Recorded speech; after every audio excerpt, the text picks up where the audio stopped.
जय गुरुदेव. सकाळ सकाळी सरड्याची धाव कुपाटीपर्यंत. हेच ते सरड्या, हेच अहो ते रोडवर होतं. मला वाटलं जाते का काय, गेलं का काय, पण गेलं नव्हतं, जिवंतच होतं. आणलं त्याला उचलून, मस्त होतं.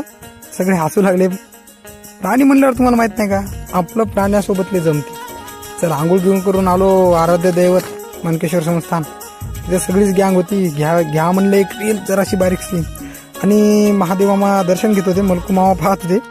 आणि इच्छा ते बघा मदन पानकरे गावचा रिस्टार मदन गायकवाड. चला देवाचं दर्शन घेतलं, आलो शेतात आल्यावर कंधों से मिलते हैं कंधे, कंधों से कदम मिलते हैं, हम चलते हैं कुछ ऐसे तो दिल दुश्मन के हिलते हैं. याचाच अर्थ मुंग्याची एकजूटपणा. पहा मुंग्याचा थवा दिसला, थवा नाही म्हणता येणार, ग्रुप दिसला. पहा एका सोयीने एका मागे एक जात लागले. आलो मग समोर यायच्या पाहिलं की मग पाहुण्या